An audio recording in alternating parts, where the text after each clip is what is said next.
BHU से BSc करना चाहते हैं और बायोलॉजी डोमेन में थोड़ा डर लग रहा है, तो आइए जानते हैं कैसे आप इजीली 250 आउट ऑफ 250 बायोलॉजी में स्कोर कर सकते हैं। बहुत ज़्यादा टफ नहीं है, मेरा अपना एक तरीका था बायोलॉजी को पढ़ने का, वो मैं आपके साथ शेयर करूँगा, है ना। हो सकता है कुछ लोग ना सेटिस्फाई हों, लेकिन अगर आप इसको फॉलो करेंगे तो ज़रूर से आपका जो स्कोर आ रहा होगा और आपके बायो को पढ़ने का और याद रखने का जो तरीका है वो भी इम्प्रूव हो जाएगा। तो चलिए मैं कुछ चीज़ें आपको बताता हूँ कि तरीका क्या था। तरीका सबसे पहले ये था कि मान लीजिए मुझे एक चैप्टर पढ़ा है ना, सेक्सुअल रिप्रोडक्शन या मॉलिक्यूलर बेसिस ऑफ इनहेरिटेंस, है ना, नहीं चल रहा है, कोई बात नहीं। तो लेक्चर 1 मैंने देखा, कुछ नोट्स रिकॉर्ड किए होंगे मैंने, फिर लेक्चर 2 लेक्चर 3। तो पहले दिन क्या किया, मान लो नोट्स 1 को मैंने रिवाइज़ कर लिया, 2 पेज से रिवाइज़ कर लिया। अगले दिन जब मैं रिवीजन के लिए आया तो पहले तो मैं वो 2 पेज रिवाइज़ करूँगा और लेक्चर 2 को भी रिवाइज़ करूँगा। फिर मान लो ऐसे ही करके 10 लेक्चर हो गए। पर जब मैं 10th लेक्चर वाले दिन रिवीजन करूँगा, और एक और चीज़ ध्यान रखना, इस रिवीजन का टाइम फिक्स होना चाहिए, मतलब मॉर्निंग में कर रहे हो तो मॉर्निंग में ही करो। और एक और चीज़ ये कि 30 मिनट्स से ज़्यादा एक बार में बायो को नहीं देने। ये मैं लेक्चर की बात नहीं कर रहा हूँ, ये मैं रिवीजन की बात कर रहा हूँ। ये मेरा तरीका था, है ना, क्योंकि लेक्चर तो 1.5 घंटे का होता ही था, ठीक है। तो 30 मिनट में आपको क्या करना है, रिवीजन करना है, ठीक है। अब रिवीजन करने का बेस्ट तरीका क्या होता है, जैसे मैंने आपको बताया 10 लेक्चर हो गए। अब मैं ऐसा नहीं करूँगा कि उस दिन सिर्फ 10th लेक्चर रिवाइज़ करूँगा। मैं 1 से लगा के 10 दिन हो चुके हैं टोटल, ठीक है। तो मैं पहले पेज से रिवीजन स्टार्ट करूँगा, तो जो पहले पेज का रिवीजन होगा वो 10 टाइम्स हो चुका होगा। समझ रहे हैं मेरी बात। तो उस पेज को आपको क्या करना, जस्ट देखोगे रिवाइज़ हो गया, देखोगे रिवाइज़ करो। तो इस तरह से आप जो है उस पेज को हमेशा के लिए याद कर चुके होंगे। और फिर आती है एनसीईआरटी रीडिंग की, ठीक है। तो इस तरीके से ये रिवीजन का तरीका है। आई होप आप लोगों ने अभी बोर्ड एग्ज़ाम वगैरह दे चुके होंगे, है ना। अगर अभी भी कॉन्सेप्ट लोगों के नहीं रिवाइज़ हैं तो देखो, मेरा जो ट्रस्ट है वो पीडब्ल्यू से बहुत अच्छा है, मैं आपको बताऊं, क्योंकि मैं वहाँ से देखो पढ़ा हूँ, वहाँ के टीचर्स से मैंने पढ़ा है। तो जैसे समाप्ति में मैं आपको जूलॉजी पढ़ाती हैं, तो उनके लेक्चर्स जो नीट वाले थे, है ना, नीट और आपका सीयूटी का सिलेबस लगभग सेम रहता है, तो आप वो लेक्चर्स प्रेफर कर सकते हो। बॉटनी के लिए आपके ये विपिन सर हैं बहुत अच्छे, है ना, आप उनके लेक्चर्स देख सकते हो।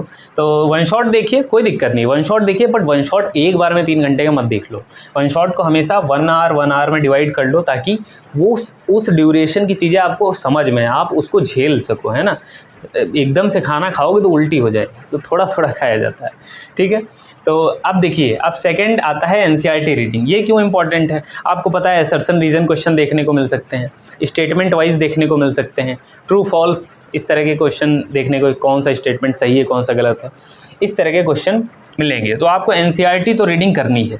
एनसीईआरटी रीडिंग करने का भी एक अपना तरीका होता है कि कभी भी 2 घंटे रीडिंग नहीं करनी है ना। ऐसे नहीं करना है एक मान लो कोई लाइन है उसको बहुत आराम से पढ़ रहे हैं, ऐसे नहीं करना है। मेरा जो तरीका था, लैपटॉप की स्क्रीन पे अपना ये मैंने खोल लिया और माउस रहता था, तो मैं स्पीड में, जैसे मान लो मैं लाइन को न्यूज़पेपर की तरह पढ़ रहा हूँ, जैसे मैगज़ीन पढ़ते हैं, ठीक है। तो पढ़ते गए, स्क्रॉल करते गए, पढ़ते गए, स्क्रॉल करते थे। तो 20-25 मिनट में चैप्टर क्या हो जाता था, फिनिश। तो क्या भैया पूरा तैयार हो गया एक बार में? तो मैं कहाँ कह रहा हूँ तैयार हो गया, लेकिन आप एक चीज़ देखोगे, उस चैप्टर की आपको मैक्सिमम 20 से 40% आपको समझ में आ गया होगा। अगर आपने कभी न्यूज़पेपर पढ़ा होगा तो आप देखोगे, आप न्यूज़पेपर उठाए, 15-16 पेज हैं, तो उसकी हेडलाइंस सिर्फ पढ़ लो, है ना। हेडलाइंस पढ़ोगे तो आप देखोगे वो हेडलाइन आपको याद रह जाएंगी, भले अंदर का मटेरियल या कुछ खबरें भी याद हो जाएंगी। वही तरीका रहता है, ये भी मेरे सर ने ही बताया था जब मैं क्लास 12th में हुआ करता था। तो धीमे धीमे आप इसके मल्टीपल रिवीजन करो, है ना। मान लो एक बार में आपको 20% समझ में आया, अगली बार में 60 हो जाएगा। फिर आप 5-6 बार एक चैप्टर को 10 बार रिवाइज़ कर लोगे, 20-20 मिनट में, 15-15 मिनट में, स्पीड में करो, चाहे जितना चैप्टर हो, जो भी चैप्टर हो, एक ही तरीका है, आपको ये चीज़ याद हो जाएंगी, एक एक एनसीईआरटी की लाइन पे कमांड हो जाएगी।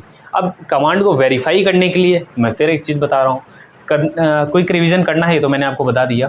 नोट्स रिवीजन जो भी टीचर के हैं उनको नोट्स रिवाइज़ करने हैं, फिर नोट्स के बाद आपको एनसीईआरटी पे आना है। जैसे देखो, नोट से क्वेश्चन बनते हैं नो डाउट, लेकिन अगर स्टेटमेंट वाइज और असर्शन रीजन आएंगे तो यहीं से बनेंगे, है ना। तो कॉन्सेप्ट पहले, फिर एनसीईआरटी रीडिंग, फिर रिवीजन क्विक करना है, मैंने आपको बता दिया। क्वेश्चन प्रैक्टिस करनी है टॉपिक वाइज। और ख़ासकर वही मॉड्यूल करने हैं जिनमें टॉपिक वाइज क्वेश्चन दे रखे हों, है ना, ये इंपॉर्टेंट होता है। और लास्ट में आप PYQ को करिए।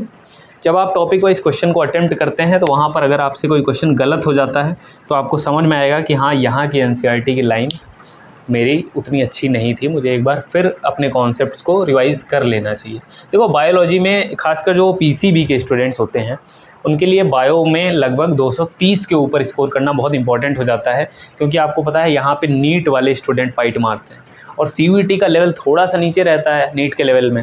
तो आपको एक और चीज़ आप कर सकते हो, आप नीट के PYQ कर सकते हो, समझ रहे हैं, नीट के PYQ, है ना। ये बात आपको कोई बताएगा नहीं, लेकिन क्योंकि मेरा अपना तरीका है, देखो मैं लक्ष्य नीट बैच में था क्लास 12th में, तो मेरी नीट लेवल की प्रिपरेशन थी, इसीलिए मैं CUET को बहुत अच्छे से क्लियर कर पाया। और CUET के मैंने मॉक नहीं दिए थे, मेरे टाइम पे 1 साल के सिर्फ PYQ थे 2022 के, मैंने वो भी नहीं लगाए थे, ज़रूरत ही नहीं थी क्योंकि इतने सारे कर चुके थे। एक और मैं आपको बता देता हूँ, आप नीट के PYQ फिजिक्स और केमिस्ट्री के भी कर सकते हो, है ना, ये भी बात आपको कोई नहीं बताएगा। क्योंकि देखो, ये जो नीट और CUET है ना, बहुत ज़्यादा इसमें डिफरेंस है नहीं, क्वेश्चन का लेवल वही है और कॉम्पिटिटिव अप्रोच NTA की सेम ही रहती है। आप अगर एक बार देख लो यार, CUET का पेपर देख लो और नीट का देख लो, आपको एक सिमिलैरिटीज़ थोड़ी थोड़ी दिख जाएंगी। आप देखोगे जो क्वेश्चन, जिस तरह के रेशियो वाले क्वेश्चन आपके CUET में आए हैं फिजिक्स में, उसी तरह के रेशियो वाले क्वेश्चन नीट में भी आए हैं। इस तरह की सिमिलैरिटी है, तो आप नीट के भी क्वेश्चन प्रेफर कर सकते हो। बाकी आपको टेलीग्राम चैनल आप डिस्क्रिप्शन में फॉलो करेंगे तो वहाँ पे आपको क्या मिल जाएगा, प्रीवियस ईयर क्वेश्चन मिल जाएंगे, बहुत सारे मॉक टेस्ट मिल जाएंगे, तो ये आप लगा सकते हैं। अपनी ड्रीम यूनिवर्सिटी कमेंट में ज़रूर लिखना। मिलते हैं नेक्स्ट वीडियो।